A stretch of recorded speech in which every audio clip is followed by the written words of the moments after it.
I wasn't sure whether to write this, but after weeks of sleepless nights, I needed to get it out. I'm 28, married to my wife, Jessica, for 5 years. On the outside, we looked perfect. Jessica had this way of lighting up a room. People always said how lucky I was to have her, and yeah, I believed it too. At least I did. Things started to feel different last December. Jessica became, I don't know, colder? We always had a routine: dinner together, bad TV, and laughing over dumb jokes. But lately, she'd been pulling away. At first, I thought maybe it was work. She had started taking on more projects, and I figured the extra stress was just wearing her down. So, I tried to be understanding. I cooked more dinners, did the laundry, even suggested we plan a weekend getaway to relax. But every time I brought it up, she'd wave it off. "I'm just busy right now," she'd say. "We'll figure something out later." Later never came. It was the small things that started adding up. Jessica always used to leave her phone lying around, unlocked. Now, she carried it everywhere, even to the bathroom. When it buzzed, she'd glance at it, then set it down face down. One night, we were supposed to watch a movie, our Friday thing, but Jessica said she was too tired. Fair enough. She went upstairs, and I stayed on the couch. Later, her phone buzzed. I ignored it, but it buzzed again. And again. Finally, curiosity got the better of me, and I glanced at the screen. The name on the notification made me pause. Chase. I didn't recognize the name, and my gut tightened. Jessica never mentioned a Chase. She had friends, sure, but I knew all of them. At least I thought I did. Still, I told myself not to jump to conclusions. Maybe he was a co-worker or someone from her book club. But that seed of doubt. It was planted. Over the next week, Chase seemed to be everywhere. She'd casually mention his name in conversation, like, "Chase said this funny thing at lunch today," or, "Oh, Chase told me about this great podcast." The way she said his name, it was different. Light, almost excited. I tried to tell myself I was overreacting. Jessica and I had always trusted each other. We were partners. But then, she started dressing differently. Jessica had always been effortlessly beautiful. She could throw on jeans and a t-shirt and look like she'd walked out of a fashion magazine. But now, she was putting in extra effort, heels for a quick trip to the store, makeup for errands, even spritzing on perfume to run out for coffee. When I commented on it, she laughed it off, saying, "A girl can't look nice for herself?" Sure, except she'd never cared about that before. The last straw, or what should have been the last straw, came on New Year's Eve. We hosted a small gathering, just a few friends, nothing crazy. Jessica insisted on inviting Chase last minute. I'd never met him before, and when I did, I knew right away I didn't like him. Chase was the kind of guy who oozed confidence, but not in a good way. He was tall, with one of those smug, perfect smiles that made me want to punch something. He seemed to know Jessica better than I did, cracking inside jokes and slipping into conversations as if he belonged there. At first, I tried to brush it off. He was her friend, right? I didn't want to be the jealous, paranoid husband. But as the night went on, I couldn't shake the feeling that something was off. The way they interacted, it wasn't normal. A laugh that lingered too long, a whispered joke I wasn't part of, the way her eyes lit up when he spoke. And then it happened. We were all sitting at the dining table, toasting to the new year, when I saw Jessica's foot slide out of her shoe and stretch across the floor. At first, I thought she was just adjusting her seat, but then I noticed it wasn't random. Her foot brushed against Chase's leg, his thigh, actually, and they exchanged this quick, knowing glance. My stomach dropped. It was like someone had punched me in the gut. I wanted to say something, to stand up and call them out right then and there, but I froze. My heart pounded in my chest, and 1,000 thoughts raced through my mind. What if I was wrong? What if I was seeing things that weren't there? I didn't want to ruin the night for everyone else, so I stayed quiet. But I couldn't unsee it. The rest of the night was a blur. Jessica laughed, and joke like everything was fine, but all I could think about was that moment. That tiny, subtle gesture that felt like a slap in the face. I convinced myself I'd imagined it, but deep down, I knew something wasn't right. That was the moment everything changed. After that New Year's Eve dinner, I couldn't shake the image of Jessica and Chase. The glance they exchanged, the way she'd been acting, it all felt like pieces of a puzzle I didn't want to solve. For a few days I tried to convince myself it was nothing. Maybe it really was innocent. Maybe I'd let a single moment warp my perspective. But the more I thought about it, the more I started noticing things I'd ignored before. Jessica began disappearing more often. "I have to stay late at work," she'd say, or, "I'm meeting the girls for wine." Except now, I couldn't just take her words at face value. Every time she left the house, I'd find myself wondering where she really was, and who she was with. One evening, she came home later than usual. It was nearly midnight when I heard the garage door open. I was sitting on the couch, pretending to watch TV, but really, I'd been staring at the clock for hours. Jessica walked in, still in her work clothes, holding her heels in one hand and her phone in the other. She looked startled when she saw me awake. "You're still up?" she asked, her voice a little too casual. "Yeah," I replied, keeping my tone neutral. "Long day?" She nodded, avoiding my gaze. "Yeah, sorry. The team wanted to grab drinks after work, and I lost track of time." I wanted to believe her, but her story didn't add up. For one thing, she didn't smell like a bar, no beer, no faint trace of cigarette smoke.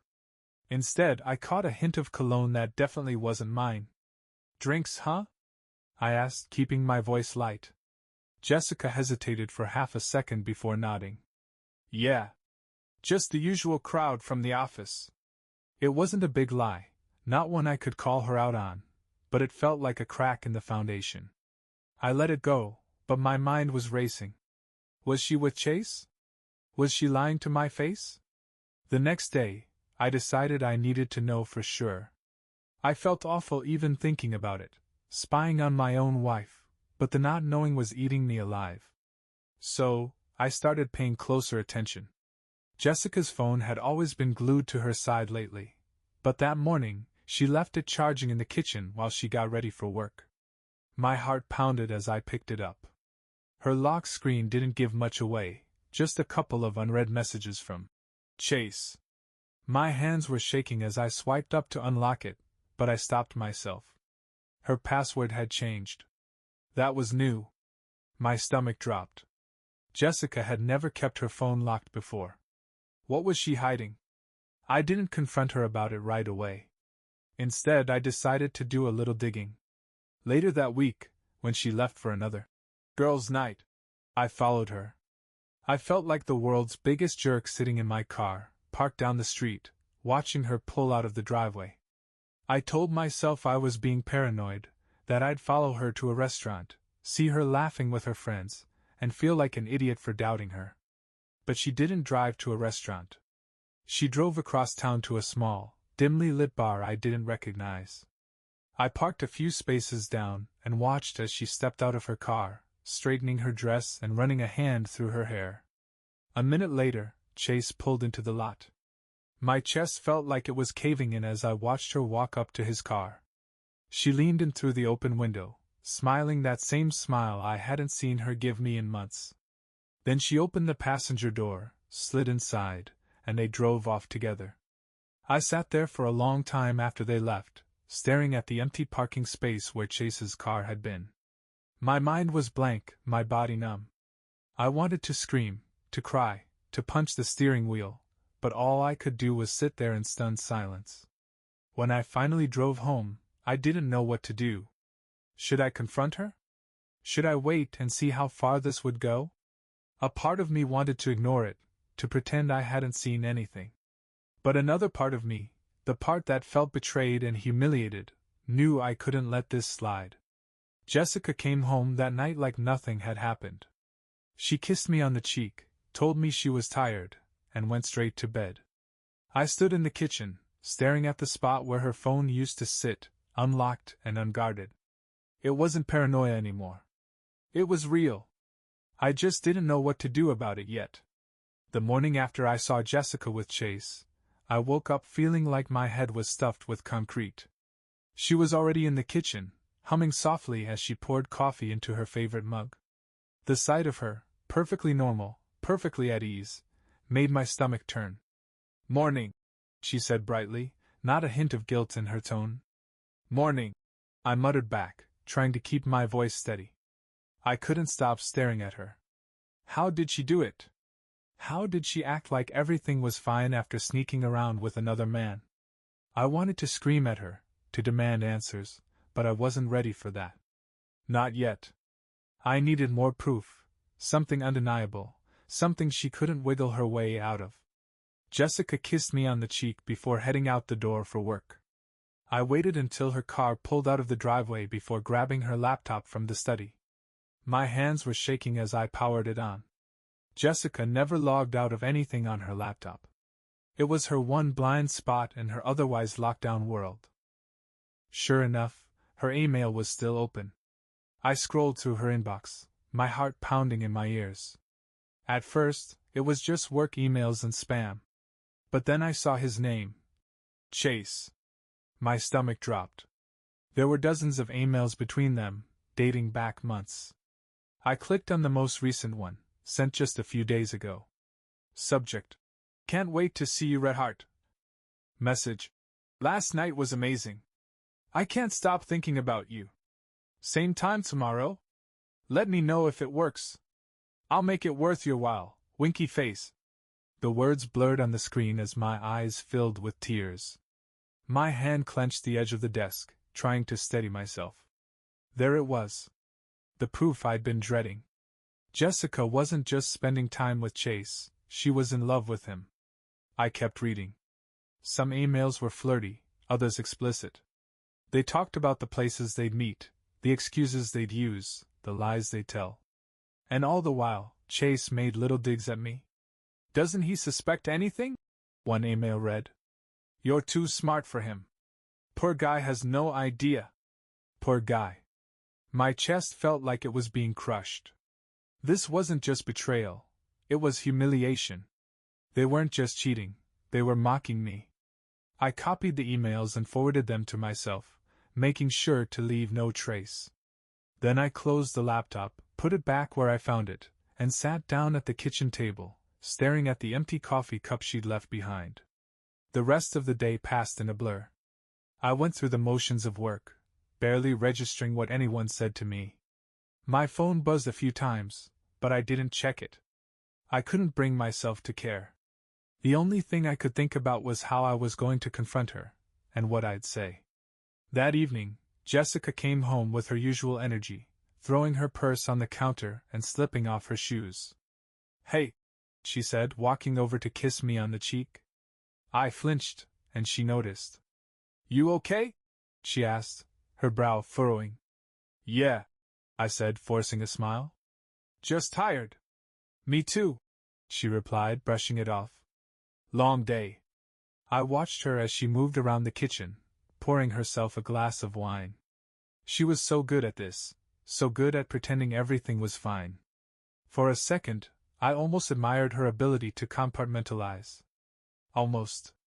After dinner, she went upstairs to take a shower. I stayed in the kitchen, staring at my phone. I'd thought about calling someone, anyone, to vent, but who could I tell?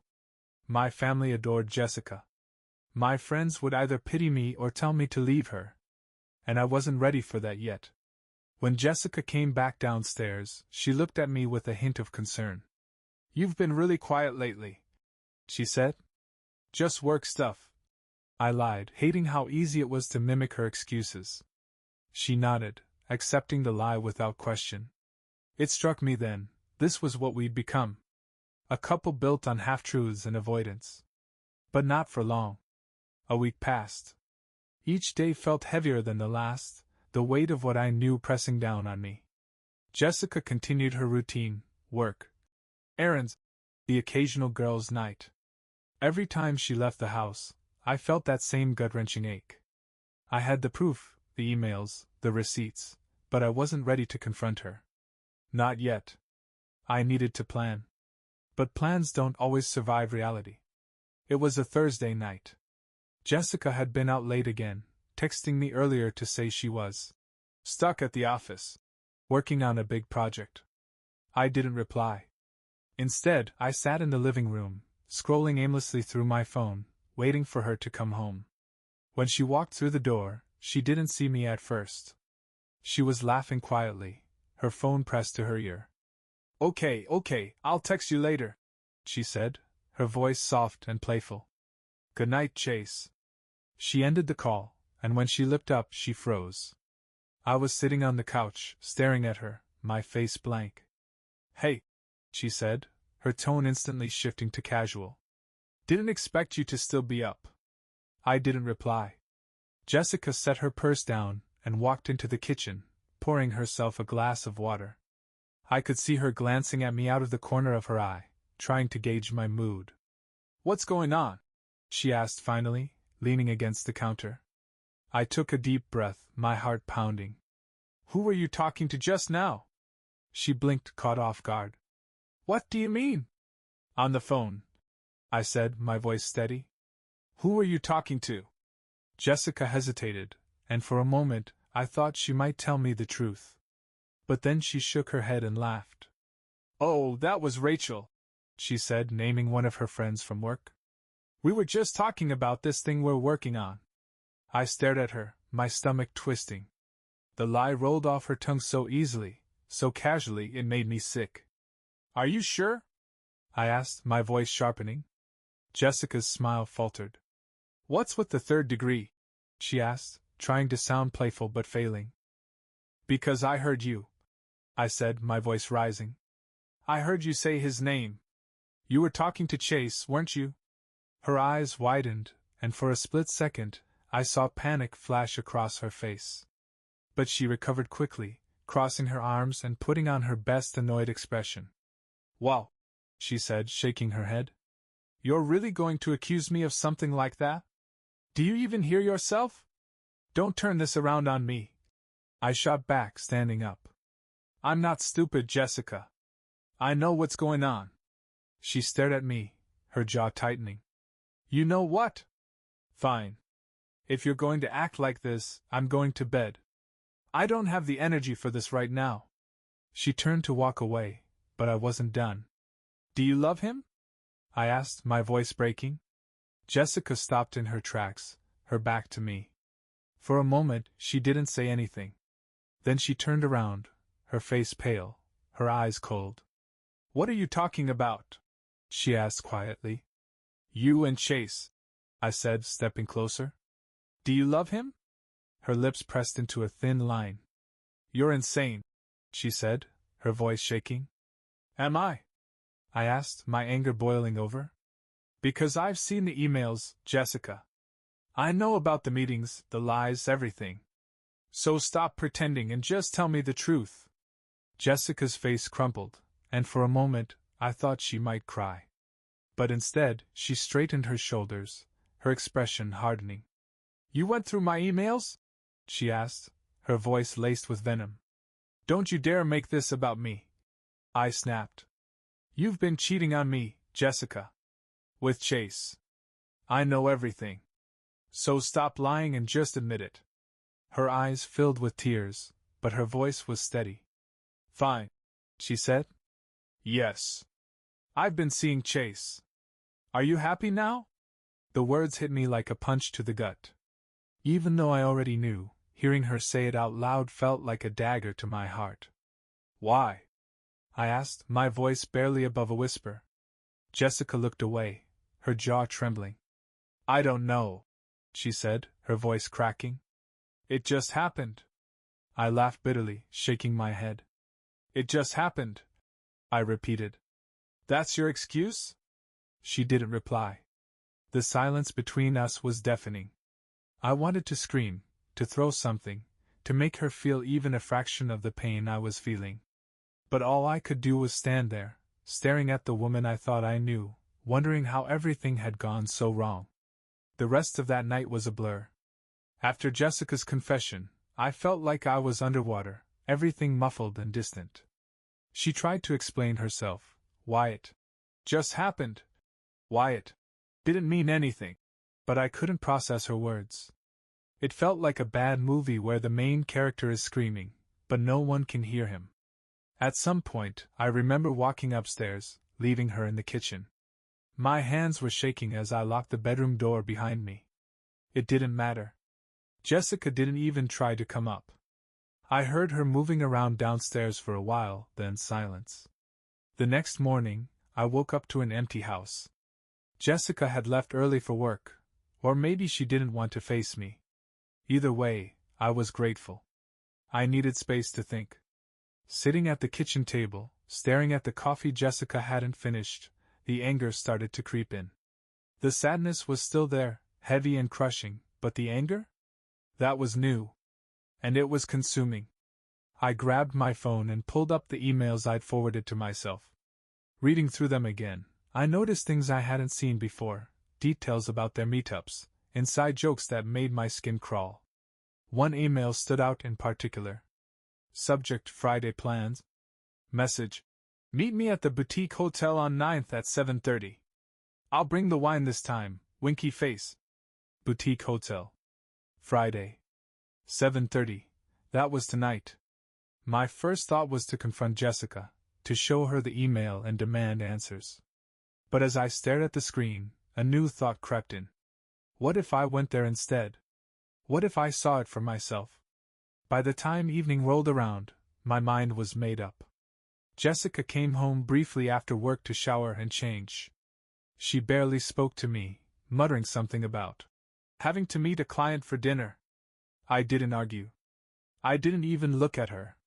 When she left, I waited 15 minutes, grabbed my keys, and drove to the hotel.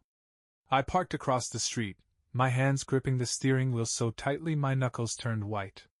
From my vantage point, I could see the entrance clearly. Couples were walking in and out, all smiles, all oblivious. I waited, my heart pounding so hard it felt like it might burst out of my chest. At exactly 7:30, Jessica arrived. She stepped out of her car wearing the red dress I'd bought her for our anniversary last year. My stomach twisted. She looked beautiful, and for a brief, stupid moment, I wished she was wearing it for me. But then Chase appeared. He walked up to her like he owned the place, smirking as he leaned in to kiss her on the cheek. Jessica smiled back, that same smile that used to be mine. I clenched the steering wheel, my jaw tightening as I watched them walk inside together. I should have left then. I should have driven away and saved myself the pain of what I was about to see. But I couldn't. I needed to know. I waited a few minutes before heading inside.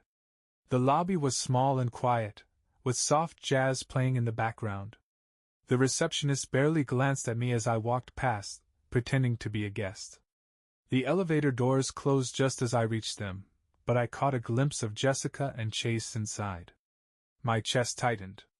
I checked the floor indicator and saw it stop on the 4th floor. I took the stairs, each step feeling heavier than the last. By the time I reached the 4th floor, my hands were trembling.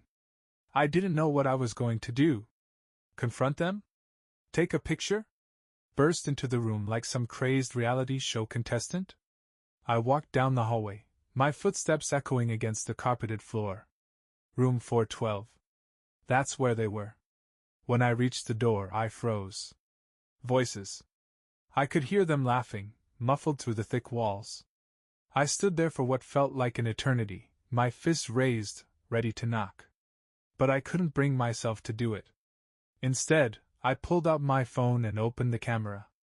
The voices grew louder, and then, through the tiny gap at the bottom of the door, I saw shadows moving. My breath hitched. I snapped a picture of the door with the room number, then turned and walked away. I walked out of the hotel, each step feeling heavier than the last. The air outside was sharp and cold, biting at my skin, but it barely registered. My mind was racing, my chest tight. The image of Jessica and Chase together burned in my mind like a brand I couldn't erase. By the time I reached my car, my hands were trembling so badly I struggled to unlock the door. I sat there for a moment, gripping the steering wheel, staring blankly ahead. What now? I could feel the anger bubbling inside me, hotter and stronger with each passing second. I had the proof I needed. The emails, the photos, everything. Jessica couldn't deny it now. But the thought of confronting her, of having that conversation, felt unbearable. Instead, I drove.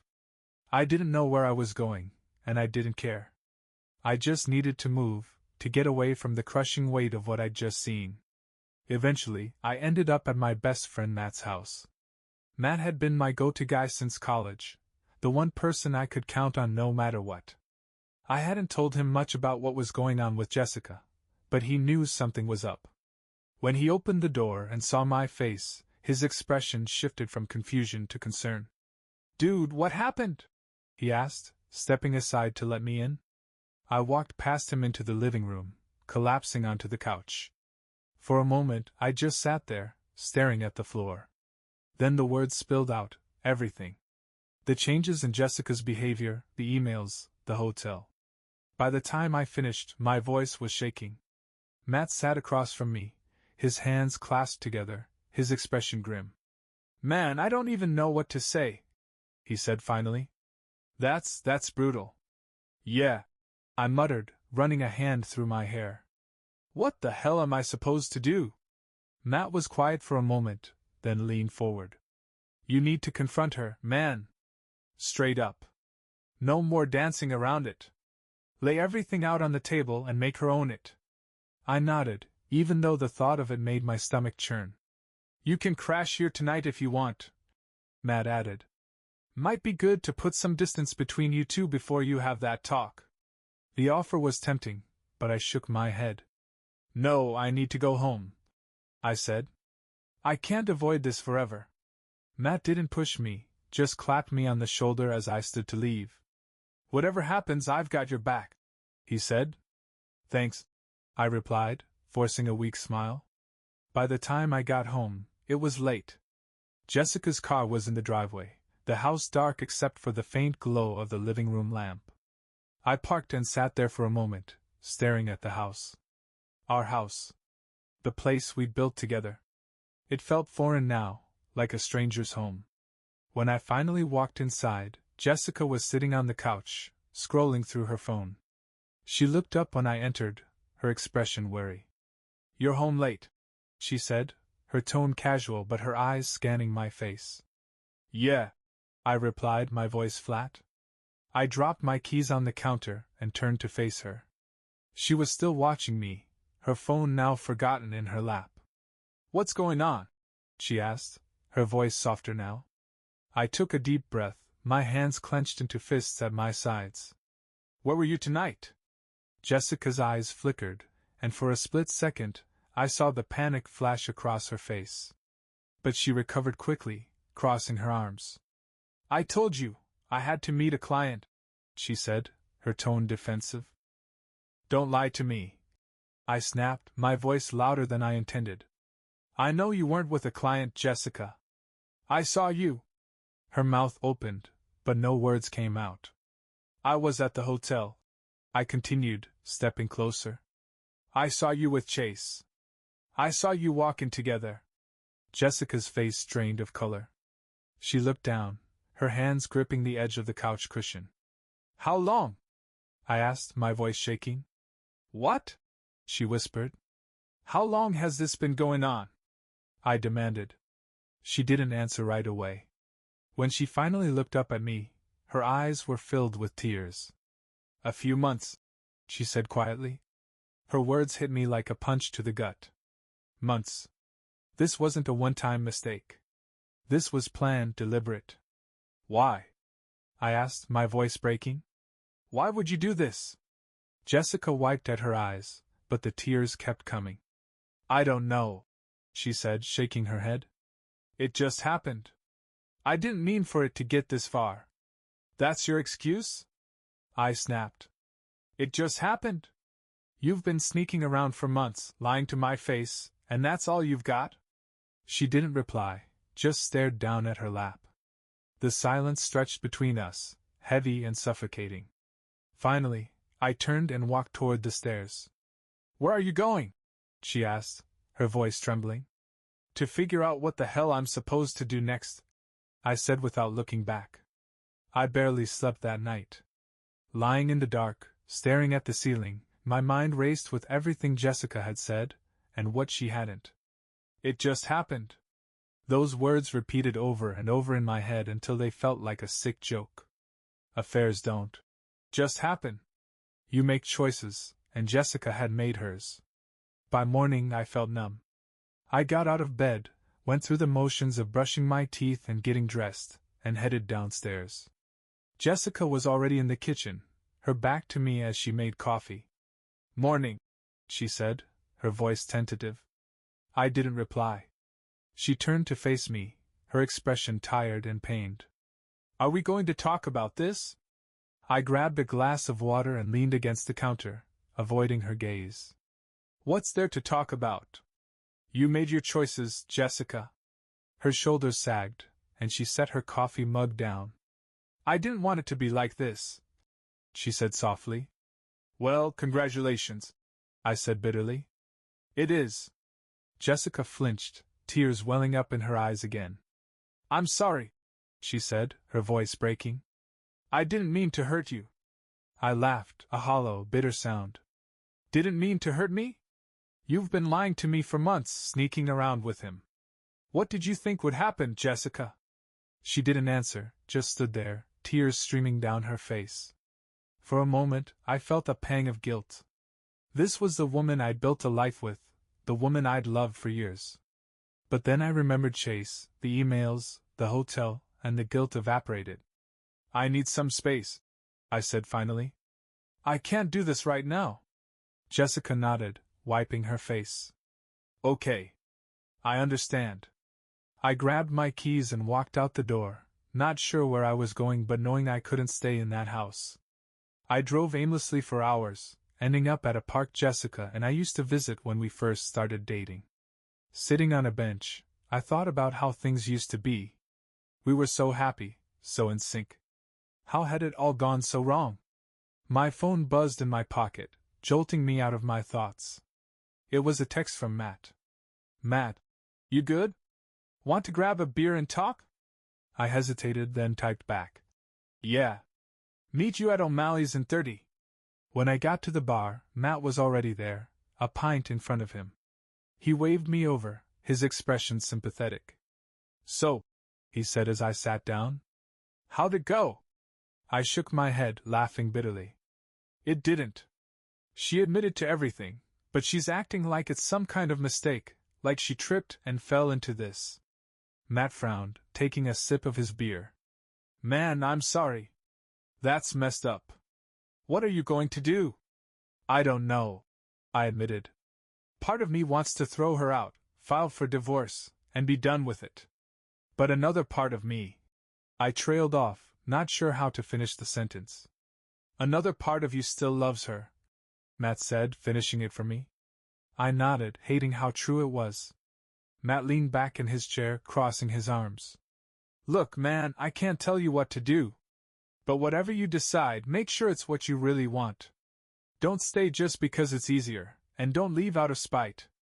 Do what's right for you." His words stuck with me as I drove home that night. What did I want? Did I want to fight for our marriage, knowing what Jessica had done? Or did I want to walk away and start over? When I got home, Jessica was sitting on the couch, her legs curled under her, staring at her phone. She looked up when I walked in, her face hopeful but cautious. "Can we talk?" she asked quietly. I sighed, sitting down across from her. "Go ahead." Jessica took a deep breath, her hands fidgeting in her lap. "I know I've hurt you, and I know saying I'm sorry isn't enough. But I need you to understand why this happened." I folded my arms, waiting. "I felt like we were drifting apart," she said, her voice trembling. "You were always busy with work, and I felt invisible. And then Chase came along, and he made me feel seen again." Her words stung, but I forced myself to stay calm. "So instead of talking to me, you decided to have an affair?" Jessica winced. "I know it was wrong. I know I should have come to you. But I was scared you wouldn't care." I shook my head, disbelief washing over me. You were scared I wouldn't care? Jessica, I've spent years trying to build a life for us. Everything I've done has been for you. I know, she whispered. And I'm so sorry. I was selfish, and I let my insecurities get the better of me. But I want to fix this. I want to fix us. Her words hung in the air, heavy and suffocating. I don't know if we can fix this, I said finally. You've broken my trust, Jessica. And without trust, what do we have? Jessica didn't reply, just stared at me with tear-filled eyes. For the first time, I saw the cracks in her facade, the vulnerability, the regret. And I realized that no matter what I decided, nothing would ever be the same again. The days that followed Jessica's confession were some of the longest of my life. Every interaction between us was weighed down by tension and the unspoken question of what came next. I stayed in the house, but we barely spoke, both of us tiptoeing around each other like strangers forced to share the same space. Jessica, to her credit, tried to bridge the gap. She cooked dinner, left little notes on the counter. Hope you have a good day, let's talk when you're ready. And even offered to go to counseling. But every time I looked at her, all I could see was the betrayal, the lies, the emails, and that moment at the hotel. I couldn't decide if I wanted to fight for our marriage or walk away. The indecision gnawed at me, and the anger simmered just below the surface, waiting to erupt. One night, unable to sleep, I sat on the edge of the bed, staring at my phone. I opened the folder where I'd saved the emails, scrolling through them one by one. The hurt felt as fresh as the first time I'd seen them. Then I saw it. A detail I'd missed before. One of the emails included a reference to a weekend trip Jessica and I had taken to the mountains a few months back. Chase had mentioned how much he wished he could have been there with her, how he'd loved the pictures she'd sent him. I froze. She'd sent him pictures from our trip? While we were supposed to be reconnecting as a couple? The realization hit me like a sledgehammer. This wasn't just a fling. It wasn't some spur-of-the-moment mistake. Jessica had brought Chase into our life, into my life, in a way I hadn't fully grasped before. And suddenly, I knew I couldn't keep living like this. The next morning, I sat Jessica down at the dining table. She looked nervous, her hands wrapped around her coffee mug like it was a lifeline. I need to say something. I began, my voice steadier than I expected. Jessica nodded, waiting. This isn't working, I said. I can't keep pretending everything's fine. You crossed the line, Jessica, and I don't know if we can come back from it. Her eyes filled with tears, but she stayed silent, letting me speak. I've been thinking about what you said, that you felt invisible, that I wasn't there for you. And maybe you're right. Maybe I wasn't the husband you needed. But what you did, that wasn't the answer. I know, she whispered, her voice breaking. I know I messed up. And I'll do whatever it takes to make this right. I don't think you can, I said, shaking my head. The trust is gone, Jessica. And without trust, what do we have? She reached for my hand, but I pulled away. Please, she said, her voice trembling. Don't give up on us.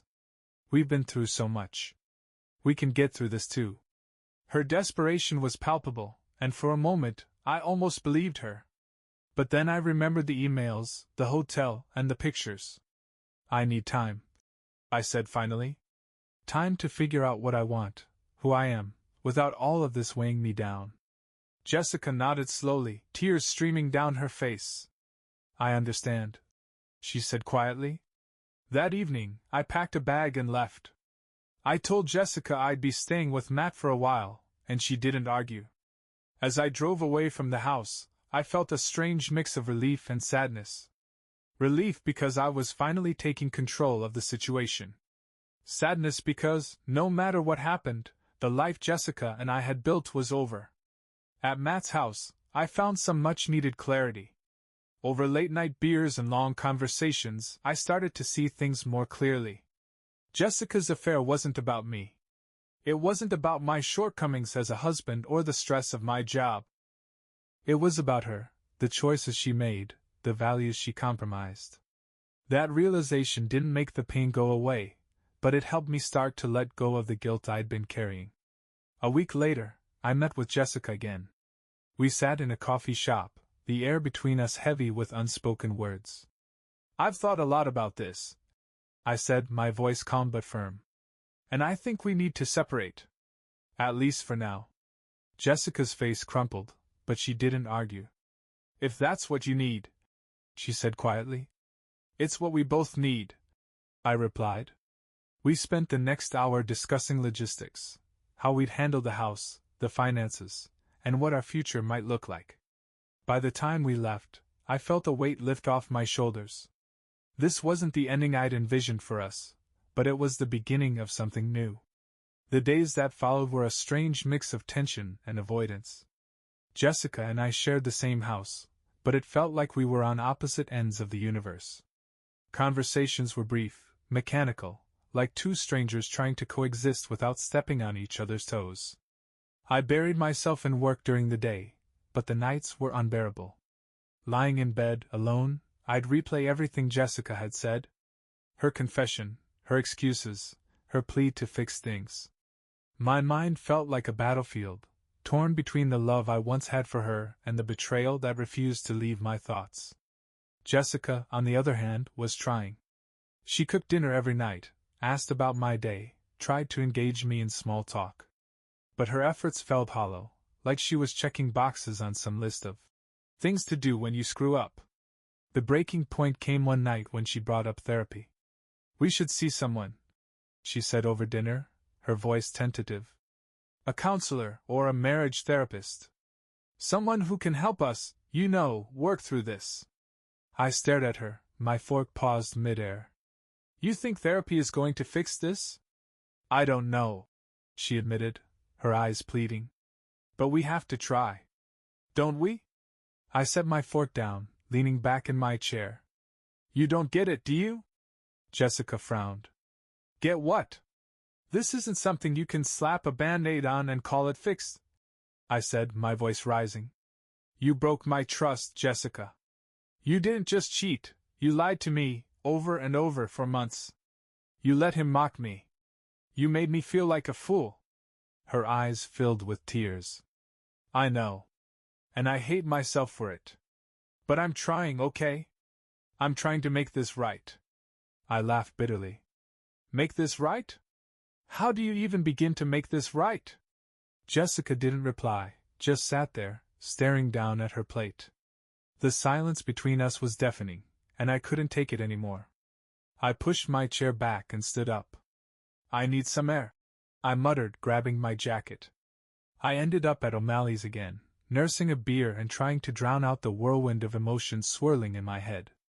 The bar was busier than usual, the hum of conversation and clinking glasses a welcome distraction. I was halfway through my drink when someone slid into the stool next to me. "Rough night?" I turned to see a woman I didn't recognize, her dark hair pulled back in a casual ponytail, her eyes sharp but kind. She looked familiar in a vague way, like someone I might have passed on the street a dozen times without noticing.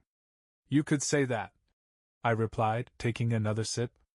She smiled, but it didn't reach her eyes. "Same here." We sat in silence for a moment, the unspoken weight of whatever had brought us both here hanging in the air. "I'm sorry," she said finally, holding out her hand. "I'm Megan." "Ethan," I replied, shaking her hand. Her grip was firm, steady. "So, Ethan," she said, tilting her head. "What's got you drinking alone on a Thursday night?" I hesitated, unsure how much to share. But something about her felt safe. "My wife cheated on me," I said finally. Megan's expression softened, and she nodded. "I'm sorry. That sucks." "Yeah," I muttered, staring down at my glass.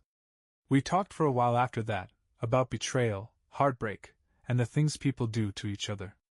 I didn't tell her everything, and she didn't push. It felt good, though, to talk to someone who wasn't part of my mess. When I left the bar that night, I didn't feel better exactly, but I felt lighter. Like I wasn't carrying the weight of it all alone anymore. When I got home, Jessica was waiting for me in the living room. She looked up as I walked in, her face a mix of worry and relief. Where were you? She asked, her voice trembling. Out, I replied, shrugging off my jacket. I was worried, she said softly. I sighed, sitting down across from her. Jessica, this isn't working. Her face fell. What do you mean? I mean this, I said, gesturing between us. Us. The pretending, the small talk, the trying. It's not enough. She stared at me, tears brimming in her eyes. So what are you saying? I'm saying you need to decide what you really want, I said firmly. Because I can't keep doing this. I can't keep wondering if you're actually sorry or just scared of being alone. If you want to fix this, you need to prove it. Not with words, but with actions. Jessica nodded slowly, wiping at her eyes. Okay, she whispered. I stood up, exhaustion washing over me. I'm going to bed. We'll talk more tomorrow. As I climbed the stairs, I felt a strange sense of calm. For the first time in weeks, I felt like I was taking control of the situation. What came next? I didn't know. But for now, it was enough to know that I was finally putting myself first. The next morning felt like the calm before a storm. Jessica was already awake when I came downstairs, sitting at the kitchen table with a mug of coffee in her hands. She looked like she hadn't slept at all. Her eyes were puffy, her hair unkempt. I poured myself a cup of coffee, sitting down across from her without saying a word. The silence between us stretched, heavy and oppressive, until finally, Jessica spoke. I've thought about what you said, she began, her voice quiet but steady. I raised an eyebrow, waiting for her to continue. You're right, she admitted, looking down at her hands. Words aren't enough. I need to show you that I'm serious about fixing this. I took a sip of my coffee, letting her words sink in. And how do you plan to do that? Jessica hesitated, then took a deep breath. I'll cut him off, she said firmly. No more contact with Chase. No calls, no texts, nothing. I'll delete his number, block him on everything. Whatever it takes. Her words were what I wanted to hear, but I couldn't ignore the nagging doubt in the back of my mind. Could I trust her to follow through? Okay, I said slowly. But that's not enough, Jessica. Blocking him isn't going to magically fix this. You need to figure out why you did this in the first place. And until you do, I don't see how we can move forward. Jessica nodded, her expression resolute. I know. I'll go to therapy. On my own if I have to. I'll do whatever it takes to fix myself. Her determination caught me off guard. For the first time in weeks, I saw a glimmer of the woman I'd fallen in love with, the woman who fought for what she wanted. All right, I said, leaning back in my chair. We'll see. True to her word, Jessica blocked Chase that same day. She showed me her phone, deleting his number and removing him from her contacts. I could tell it wasn't easy for her. Her hands trembled as she hit the delete button, but she did it. The following week, she started therapy. She found a counselor online and booked her first session without telling me. When she came home afterward, she looked lighter, like a weight had been lifted. How was it? I asked as she set her bag down. It was hard, she admitted, sitting down beside me. But good. I talked about a lot of things I haven't let myself think about in years. Like what? I asked cautiously. Jessica hesitated, then said, like why I let myself get to this point. Why I felt like I needed someone else to feel whole. Her honesty caught me off guard. For the first time, I felt a flicker of hope that maybe, just maybe, she was serious about changing. But even as Jessica took steps to rebuild herself, I struggled to let my guard down. The betrayal still lingered, like a shadow that refused to fade. One night, about a month after her confession, Jessica approached me with an envelope in her hands. What's that? I asked, glancing up from the book I was reading. She handed it to me without a word. Inside was a handwritten letter, her letter. I unfolded the paper and began to read. In the letter, Jessica poured her heart out. She wrote about her guilt, her regret, and the pain she knew she'd caused. She wrote about how she'd lost sight of what mattered, how she'd let her insecurities and selfishness cloud her judgment. I don't expect you to forgive me, the letter concluded. But I hope you can see that I'm trying. Not just for us, but for myself. I want to be better, for you, for me, for us. I stared at the letter for a long time, my chest tight with emotion. Thank you, I said finally, looking up at her. Jessica's eyes were filled with tears, but she smiled. For what? For being honest, I said. It wasn't a reconciliation, not yet. But it was a step, a small, tentative step toward healing. In the weeks that followed, things began to shift between us. Slowly, tentatively, we started to rebuild the trust that had been shattered. Jessica continued therapy, and I started seeing a therapist of my own. We had hard conversations, about the affair, about our marriage, about where we'd gone wrong. There were tears, arguments, and moments where it felt like we'd never get past the pain. But there were also moments of connection, moments where I caught a glimpse of what we used to be. It wasn't easy, and it wasn't perfect. But for the first time, I felt like we were both fighting for the same thing, a future together. Whether or not we'd make it was still uncertain. But at least now, we were trying. The weeks turned into months, and our fragile truce began to feel more like stability. Jessica kept her promise, she blocked Chase, continued therapy, and threw herself into rebuilding trust between us. Every step she took felt like progress, but for me, the shadow of her betrayal still loomed. Therapy helped, though. My sessions gave me a place to unpack my anger and grief without feeling the need to hold back. My therapist, a calm but firm woman named Diane, encouraged me to dig deeper into my own feelings. Do you want to stay in this marriage because you love her? Diane asked during one session. Or because it's familiar? The question stuck with me. I couldn't deny that there were days when leaving seemed easier, when I'd catch myself wondering if I could ever truly forgive her. But every time, the answer was the same. I did love Jessica, and deep down, I wanted to believe we could rebuild what we had. Jessica came home one evening, her face pale and tense. I was in the kitchen, flipping through the mail, when she walked in. Ethan, she said quietly, setting her bag on the counter. What's up? I asked, looking up from the stack of envelopes. She hesitated, biting her lip. I need to tell you something. My heart sank. What is it? It's about Chase, she said, her voice trembling. Instantly, my defenses shot up. What about him? Jessica took a deep breath, her hands gripping the edge of the counter. He called me today. On a different number.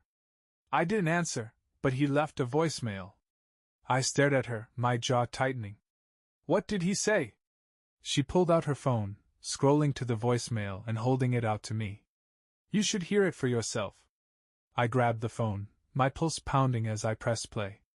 Chase's voice filled the room, smooth and confident as always. Hey, Jess. It's me. Look, I know we're not supposed to talk, but I've been thinking about you. I miss you. If you change your mind, you know where to find me. My hands clenched the phone so tightly I thought I might crack it. When the message ended, I set the phone down and looked at Jessica. And? I asked, my voice cold. And I deleted the voicemail, she said quickly. I blocked the number. I didn't want to hide it from you because I know that would ruin everything we've been working on. I searched her face, looking for any sign of deceit. But she met my gaze head-on, her expression steady. Why are you telling me this? I asked finally. Because I don't want there to be any more secrets between us, she said.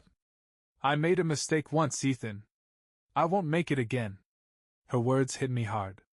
For the first time, I felt a flicker of something I hadn't allowed myself to feel in months: hope. That night, we talked for hours. About the voicemail, about our progress, about what we wanted for the future. Jessica didn't shy away from my questions or my lingering doubts. Instead, she faced them head-on, answering with a vulnerability that felt raw and real. For the first time, I believed her. The following weeks brought more progress. Jessica and I started spending more time together. Long walks, movie nights, even cooking dinner as a team like we used to. It felt tentative at first, like we were learning to be with each other again. But slowly it became natural. Therapy helped too. Jessica began sharing insights from her sessions, and I found myself opening up about my own fears and insecurities. One evening, as we sat on the couch watching a movie, Jessica reached over and took my hand. It was such a simple gesture, but it spoke volumes. "I love you," she said softly. "And I'm not going to stop fighting for us." I squeezed her hand, my throat tightening. "I love you too," I said. And for the first time in a long time, I meant it. Rebuilding a marriage after betrayal isn't easy. There were still tough days, moments when I'd hear a song or see a place that reminded me of Chase and feel the anger bubble up again. But each time, Jessica was there, steady and unwavering. "I know I can't erase what I did," she told me one night. "But I can spend the rest of my life showing you how much I regret it." Her words didn't erase the pain, but they softened it. Slowly, the cracks in our relationship began to heal. I don't know if we'll ever be the same as we were before the affair. Maybe that's impossible. But what I do know is that we're stronger now, more honest, more open. And for now, that's enough. The weeks that followed felt like stepping into uncharted territory. Jessica and I weren't just trying to rebuild our relationship, we were creating something new. Therapy sessions continued for both of us, and we began attending couples counseling together. Our first session was tense. Sitting across from each other in the small office, with the counselor gently guiding us, felt like navigating a minefield. "Let's start with honesty," the counselor said. "Jessica, what do you feel is your biggest hurdle in regaining Ethan's trust?" Jessica's hands fidgeted in her lap. "That he'll never believe me again," she said, her voice soft. "Even when I'm telling the truth, I feel like there's a shadow over everything I say." The counselor nodded, turning to me. "Ethan, how does that resonate with you?" I hesitated, the weight of my feelings almost too much to put into words. "She's right," I admitted. "I do question everything. Not because I want to, but because I'm scared.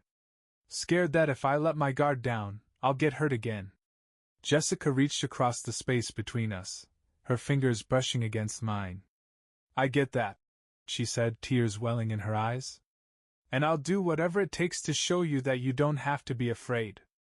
The counselor gave us tools to navigate the difficult conversations, strategies for rebuilding trust piece by piece. It wasn't easy, but it was a start. One afternoon, I was working in the garage when my phone buzzed. It was a number I didn't recognize. Normally, I would have ignored it, but something told me to answer. "Hello? Ethan, it's Chase." The sound of his voice sent a wave of anger crashing over me. I gripped the phone tightly, fighting the urge to hang up. "What the hell do you want?" "I just wanted to apologize," he said, his voice hesitant. "I know I don't deserve it, but I need to say it. What I did was wrong. To you, to Jessica. I've lost a lot because of it, and I'm sorry." I stood there in stunned silence. The apology was unexpected, but it didn't feel satisfying. "You think an apology fixes this?" I said coldly. "No," Chase admitted. "I just needed you to hear it." I took a deep breath, trying to steady the anger coursing through me. "Stay out of our lives," I said finally. "Don't call her. Don't call me. Just disappear." "I will," Chase said quietly. "Take care, Ethan." The line went dead, and I stood there for a moment, staring at the phone. Part of me wanted to tell Jessica about the call, but another part felt like it would only stir up old wounds. In the end, I decided to keep it to myself. Chase was gone, and that was all that mattered. As the months passed, Jessica and I hit small but significant milestones. We took a weekend trip to the mountains, something we hadn't done in years. Sitting by the fire in the cabin, we talked about our future, not just as a couple, but as individuals. "I've been thinking about switching careers," Jessica said one night, her voice hesitant. "Something that gives me more balance, more time to focus on us." I nodded, surprised but encouraged by her willingness to make changes.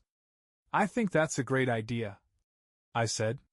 We started rebuilding memories, carving out moments that felt fresh and untainted by the past. There were still tough days, days when I'd feel the old anger bubbling up, or when Jessica would catch herself apologizing unnecessarily. But each time, we worked through it together. One evening, as we sat on the back porch watching the sunset, Jessica reached for my hand.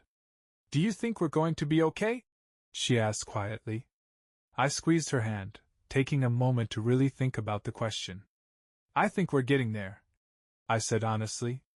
Jessica smiled, leaning her head against my shoulder. "I hope so. I really hope so." For the first time in months, I felt a sense of peace. The road ahead was still uncertain, but we were walking it together. And for now, that was enough. Time has a funny way of softening the edges of pain. Months turned into a year, and though the memory of Jessica's betrayal never fully left me, it stopped feeling like a fresh wound.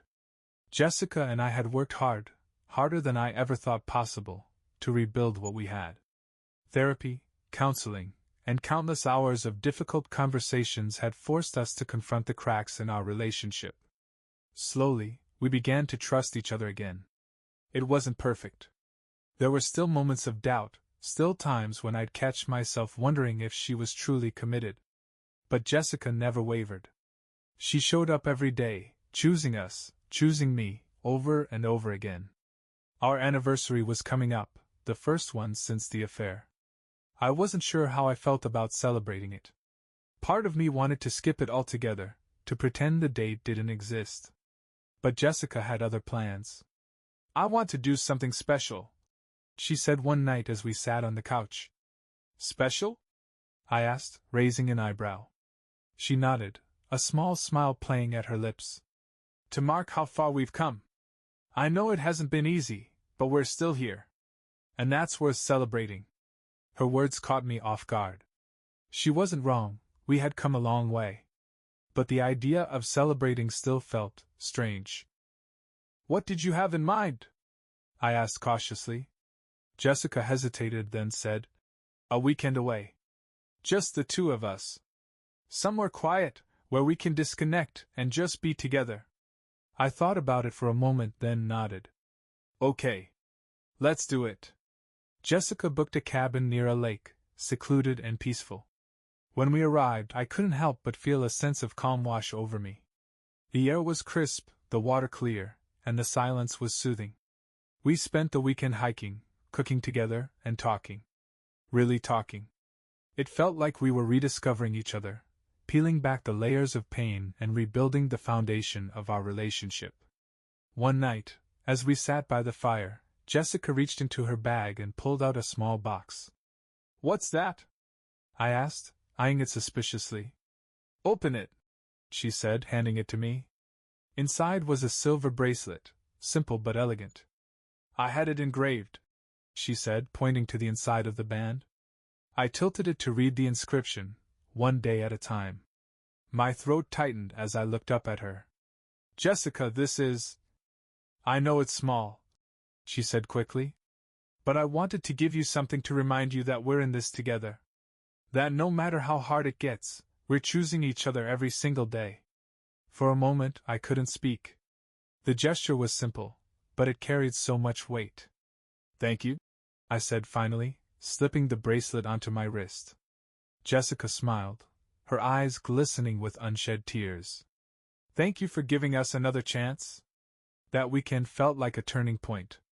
It didn't erase the past or fix everything overnight, but it reminded us of why we'd fought so hard to stay together.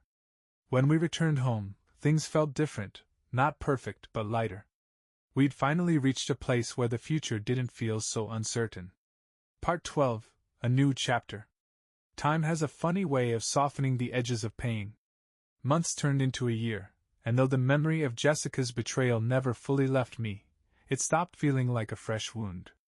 Jessica and I had worked hard, harder than I ever thought possible, to rebuild what we had. Therapy, counseling, and countless hours of difficult conversations had forced us to confront the cracks in our relationship. Slowly, we began to trust each other again. It wasn't perfect. There were still moments of doubt, still times when I'd catch myself wondering if she was truly committed. But Jessica never wavered. She showed up every day, choosing us, choosing me, over and over again. The anniversary. Our anniversary was coming up, the first one since the affair. I wasn't sure how I felt about celebrating it. Part of me wanted to skip it altogether, to pretend the date didn't exist. But Jessica had other plans. "I want to do something special," she said one night as we sat on the couch. "Special?" I asked, raising an eyebrow. She nodded, a small smile playing at her lips. "To mark how far we've come. I know it hasn't been easy, but we're still here. And that's worth celebrating." Her words caught me off guard. She wasn't wrong, we had come a long way. But the idea of celebrating still felt strange. "What did you have in mind?" I asked cautiously. Jessica hesitated, then said, "A weekend away. Just the two of us. Somewhere quiet, where we can disconnect and just be together." I thought about it for a moment, then nodded. "Okay. Let's do it." The getaway. Jessica booked a cabin near a lake, secluded and peaceful. When we arrived, I couldn't help but feel a sense of calm wash over me. The air was crisp, the water clear, and the silence was soothing. We spent the weekend hiking, cooking together, and talking. Really talking. It felt like we were rediscovering each other, peeling back the layers of pain and rebuilding the foundation of our relationship. One night, as we sat by the fire, Jessica reached into her bag and pulled out a small box. "What's that?" I asked, eyeing it suspiciously. "Open it," she said, handing it to me. Inside was a silver bracelet, simple but elegant. "I had it engraved," she said, pointing to the inside of the band. I tilted it to read the inscription, "One day at a time." My throat tightened as I looked up at her. "Jessica, this is—" "I know it's small," she said quickly. "But I wanted to give you something to remind you that we're in this together. That no matter how hard it gets, we're choosing each other every single day." For a moment, I couldn't speak. The gesture was simple, but it carried so much weight. "Thank you," I said finally, slipping the bracelet onto my wrist. Jessica smiled, her eyes glistening with unshed tears. "Thank you for giving us another chance." A renewed commitment. That weekend felt like a turning point. It didn't erase the past or fix everything overnight, but it reminded us of why we'd fought so hard to stay together. When we returned home, things felt different, not perfect but lighter. We'd finally reached a place where the future didn't feel so uncertain. Looking ahead. As I sit here now, writing this, I realize how far we've come. Rebuilding a marriage after betrayal is one of the hardest things I've ever done. There were times when I wanted to give up, times when I questioned if it was worth it. But now, I can see the strength in what we've created. Our marriage isn't the same as it was before, it's deeper, more honest, and built on a foundation of hard-earned trust. If there's one thing I've learned through all of this, it's that healing is a choice. It's not easy, and it's not quick. But with time, patience, and a lot of effort, it's possible. To anyone reading this who's struggling with betrayal, know this: you're not alone. And whatever path you choose, whether it's rebuilding or walking away, make sure it's the one that brings you peace. For Jessica and me, that choice was to stay. And so far, we're making it work.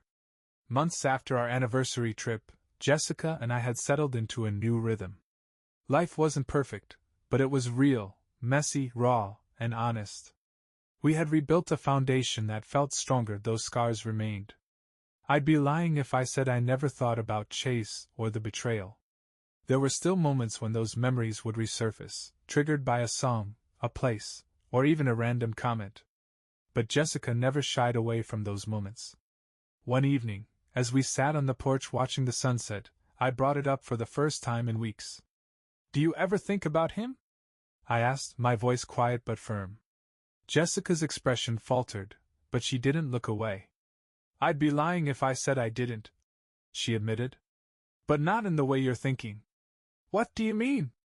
"I think about the person I was when I let him into my life," she said, her voice steady. "And I hate her. She was selfish, insecure, and willing to risk everything for something that wasn't real. Her honesty hit me like a wave. For the first time, I saw her guilt not as a performance, but as something deeply ingrained. "I'm not that person anymore, Ethan," she continued, reaching for my hand. "And I'll spend the rest of my life proving that to you." Her words didn't erase the pain, but they softened it. "I believe you," I said, finally squeezing her hand. One of the most challenging things about moving forward was learning to trust again. Jessica had taken every step to rebuild that trust: complete transparency, consistent communication, and a willingness to answer even the hardest questions.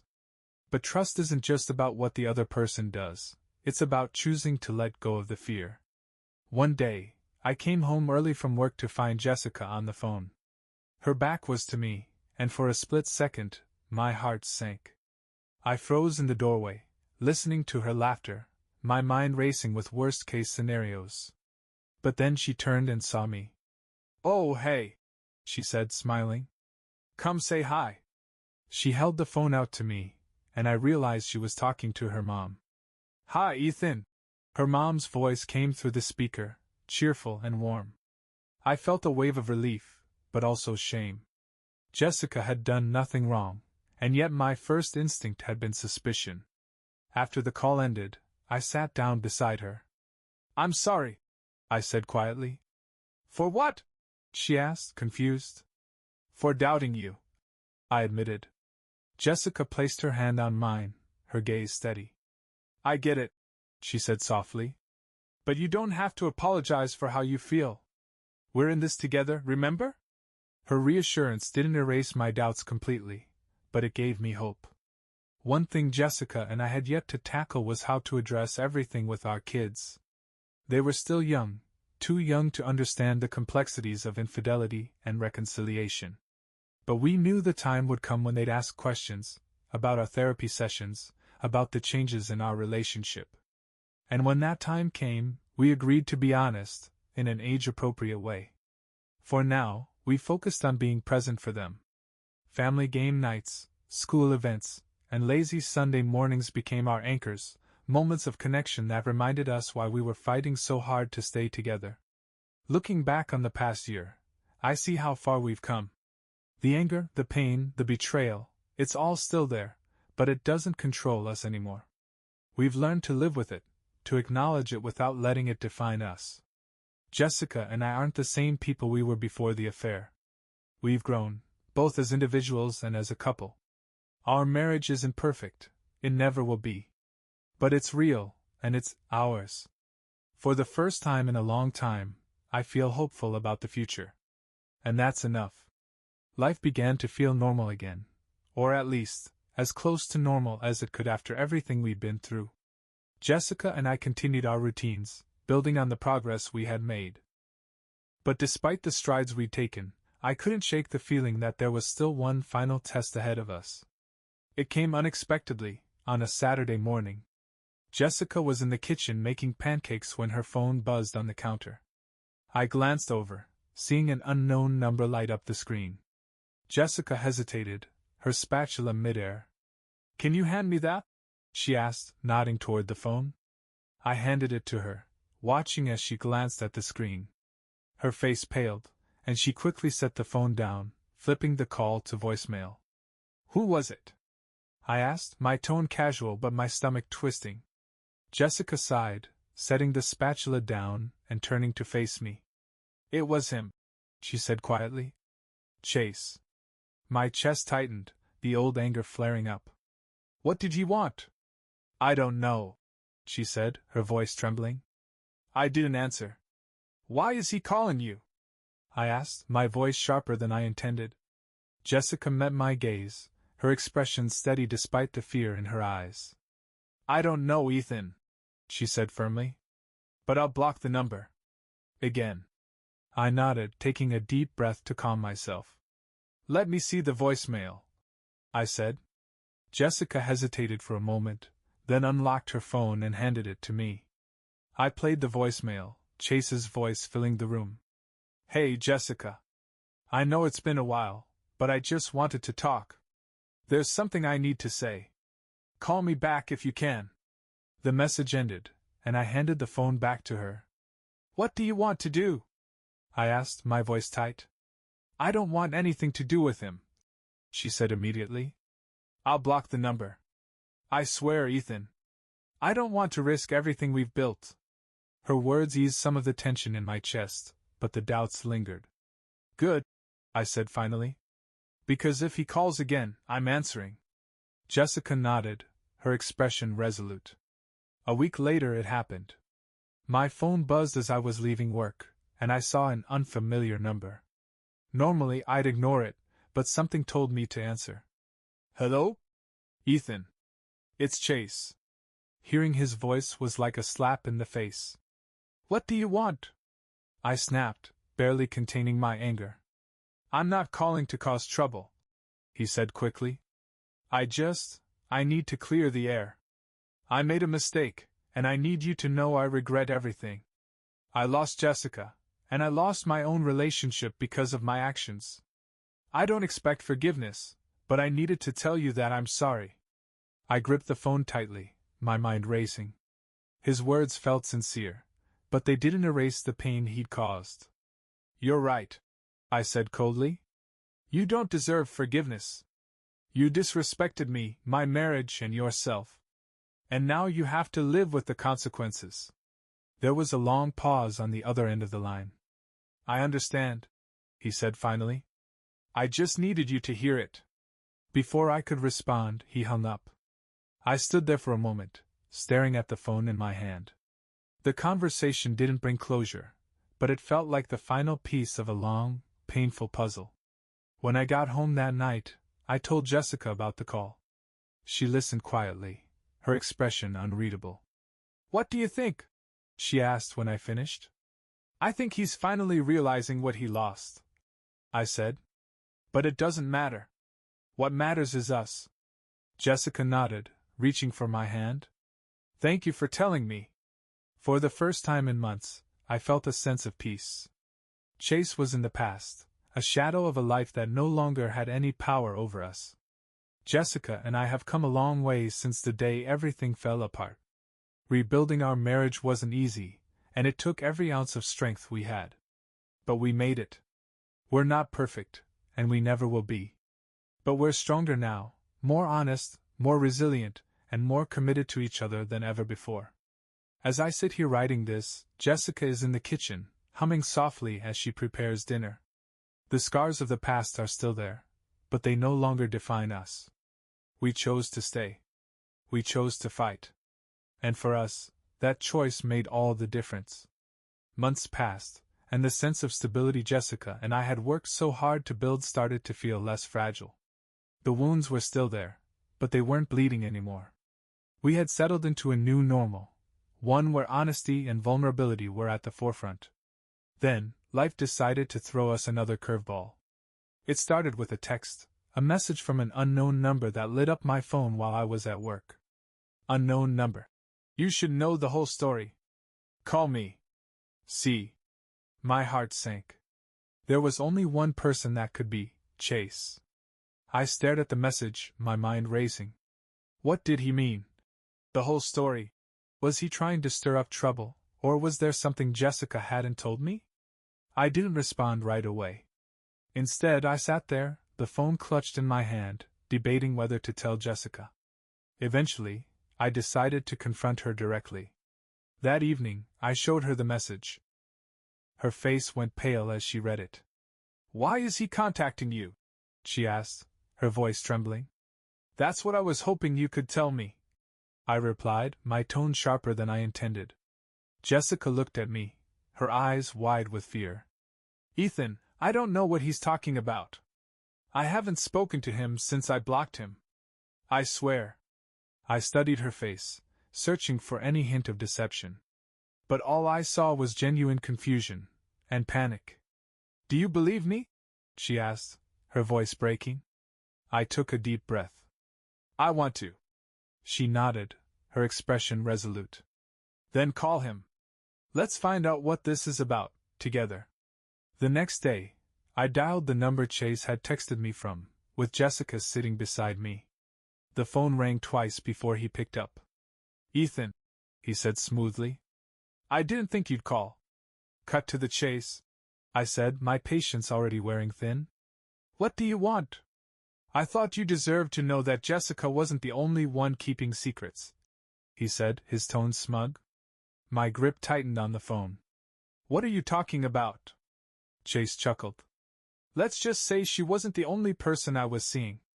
Jessica wasn't exclusive, and I think you should know about the others. You're not the only one she betrayed. I glanced at Jessica, whose face had gone ghostly pale. That's enough, I snapped, my anger boiling over. You think I don't know what you're trying to do? You're pathetic, Chase. Stay out of our lives. Before he could respond, I hung up. Jessica stared at me, her eyes filled with tears. Ethan, I didn't know. I swear, I didn't know about anyone else. I believed her. Chase's desperation was obvious, his attempt to twist the knife pathetic. But the call had stirred up feelings I thought I'd buried. That night, as Jessica slept beside me, I lay awake, staring at the ceiling. Chase's words echoed in my mind. Even though I knew he was lying, the fact that he tried to reach out at all brought everything rushing back. I thought about the months we'd spent rebuilding, the work we'd put into healing. Was it enough? Would it ever be enough? For the first time in a long time, doubt crept in. The following morning, Jessica found me in the kitchen, nursing a cup of coffee. You're quiet, she said softly. Just thinking, I replied, not meeting her eyes. Jessica pulled out a chair and sat across from me. About Chase? I nodded. About everything. She reached for my hand, her touch gentle but firm. Ethan, I know what I did broke us. And I know that you've been holding us together more than I have. But if you're having doubts, real doubts, I need to know. Her words caught me off guard. She wasn't begging or pleading. She was asking me to be honest, even if it hurt. I don't know if I'll ever forget what happened, I admitted. But I do know that I still want this. I still want us. Jessica's eyes filled with tears, and she nodded. I do too. More than anything. For the first time since the affair, I felt a sense of clarity. Chase's call hadn't broken us. It had reminded me of how far we'd come and how much we still had to fight for. In the weeks that followed, Jessica and I doubled down on our efforts to strengthen our marriage. Therapy sessions became a place of progress instead of pain, and our communication reached a level of openness we'd never had before. We didn't erase the past, but we learned to live with it, to use it as a reminder of what we'd overcome. Chase never reached out again, and his presence in our lives faded into a distant memory. For the first time in what felt like forever, I began to feel like we were on solid ground. Rebuilding trust is a choice you make every day. It's not a destination, it's a journey, one that requires effort, vulnerability, and forgiveness. Jessica and I aren't perfect, and we never will be. But we're committed to each other, flaws and all. And for the first time, I feel like we're truly moving forward, not as the people we were, but as the people we've become. Because sometimes, love isn't about finding someone perfect. It's about finding someone willing to fight for what you've built, even when it feels impossible. And for us, that's enough. It's been 2 years since Jessica's affair came to light. 2 years of ups and downs, of doubts and breakthroughs, of building something we could both be proud of. If someone had told me back then that we'd still be here, together, I don't know if I would have believed them. The thing about betrayal is that it doesn't just hurt, it changes you. It makes you question everything you thought you knew about love, trust, and yourself. And for a long time, I let that pain define me. I let it make me feel like a victim, like someone who'd been broken beyond repair. But now, looking back, I see things differently. If there's one thing I've learned through all of this, it's that healing isn't about erasing the past, it's about finding a way to live with it. The pain will always be a part of our story, but it doesn't control us anymore. Jessica and I have worked harder on our marriage in the past 2 years than we did in all the years before the affair. We've had to learn how to communicate in ways we never did before. We've had to be brutally honest, even when it hurt. And we've had to make a conscious decision, every single day, to choose each other. It hasn't been easy. There are still moments when doubt creeps in, when the memory of what happened feels too heavy to carry. But those moments are fewer now, and they don't linger like they used to. One thing that surprised me about this journey is how much I've learned about myself. Before the affair, I thought I was a good husband. I worked hard, provided for our family, and tried to be there for Jessica. But looking back, I can see the cracks that were already forming, the ways I let work consume me, the times I failed to notice Jessica pulling away. None of that excuses what she did. But it's helped me understand that a relationship is never just one person's responsibility. It's a partnership, and when one person starts to falter, it's up to both people to address it before it's too late. Advice to others. If you're reading this because you're going through something similar, my heart goes out to you. Betrayal is one of the hardest things to face, and no one can tell you how to navigate it. But if I've learned anything, it's this. Take your time. Healing isn't linear. Some days you'll feel like you're moving forward, and others you'll feel like you're back at square one. That's okay. Be honest with yourself and with your partner. If you want to move forward, you need to confront the hard truths, even the ones that hurt. Ask for help. Therapy saved us. It gave us a safe space to unpack our feelings and figure out how to rebuild. Don't be afraid to seek professional guidance. Know your worth. Whether you choose to stay or leave, remember that you deserve love and respect. Don't settle for less than what you're worth. A new beginning. As I write this, Jessica and I are sitting on the back porch, watching the sun dip below the horizon. She's reading a book, her feet tucked under her, while I type away on my laptop. It's a simple moment, but it feels profound. For the first time in a long time, I feel at peace. Our marriage isn't perfect, and it never will be. But it's real, and it's ours. We've earned every bit of trust, every bit of love, and every bit of hope we've found. And that's enough. Because love, at its core, isn't about never making mistakes. It's about being willing to fight for each other, even when it feels impossible. And as long as we keep choosing each other, I know we'll be okay. Thank you for following this journey. If you're out there reading this, I hope you find your own version of peace, whatever that looks like for you.